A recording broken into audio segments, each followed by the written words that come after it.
I'm Cynthia Berman, and I'm going to discuss education for everyone.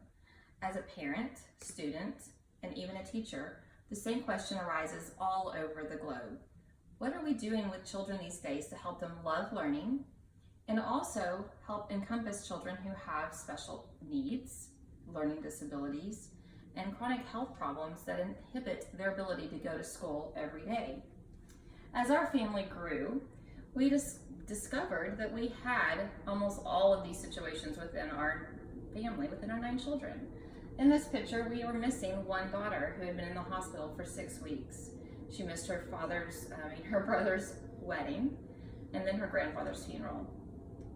During this time, we discovered that she was not able to actually attain all of her credits to graduate, even though she'd spent the majority of her 4 years of her high school time in school. This was because she didn't have enough seat time in the classroom, or the fact that she was missing vital classes that she was having to repeat due to the seat time or due to other issues of just being ill and not having the ability to do them. Therefore, for this daughter, we decided to just go ahead and do her GED. That wasn't what she wanted. She would have loved to have had a diploma from her school that she had attended, but that was just not available. Now we have the rest of our kiddos doing online schooling to try to get the diploma at the time and the pace that they are able to do it. This means that they have a 10-month time period to finish their classes for the year.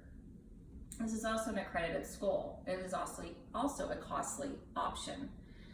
My problem that I have with education is that not everybody has the ability to pay these extra prices, to whether to go to a private school that specializes with kids with ADD or special needs or dyslexia training. That a lot of private schools offer this tutoring for an extra expense after the school day is over.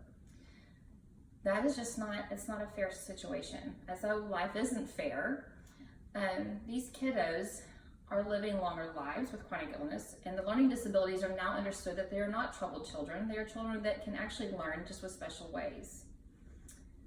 With the fact that all of these options are out there, it's hard for just a general person, a layman, a normal parent to navigate what is the options. There's homebound for chronically ill children or children who develop a critical illness at spur of the moment.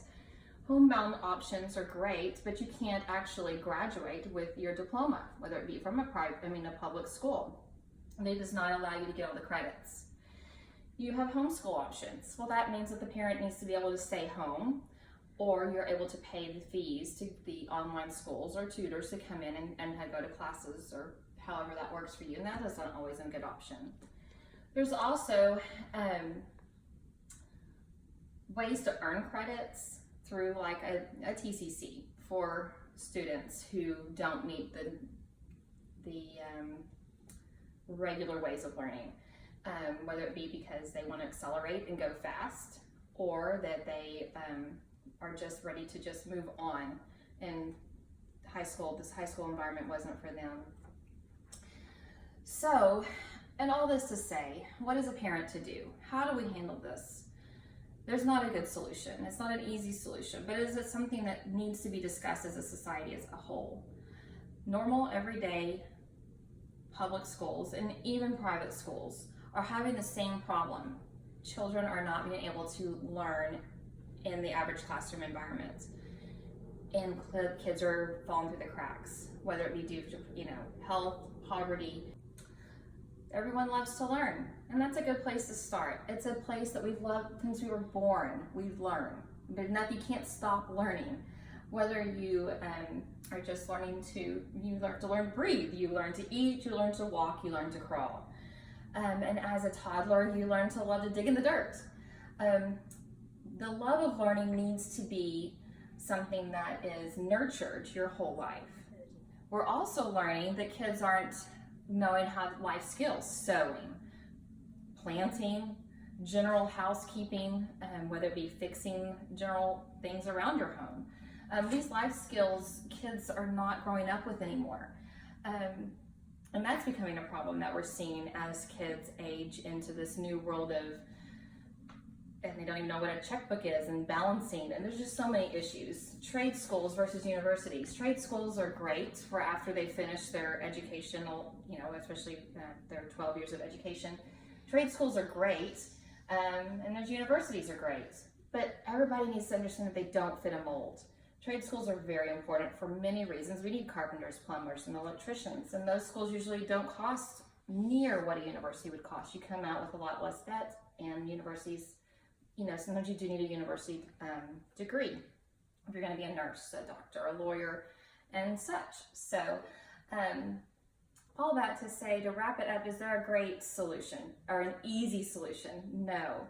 But I do think it starts with learning to realize that everyone loves to learn, and it's okay to not fit a mold, and it is okay to develop at a different rate than your peers. And the society needs to learn to be okay with these things.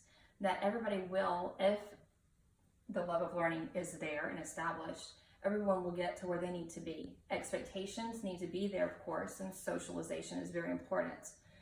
But we're never to forget that a child will love to learn and will progress in life with certain criteria met.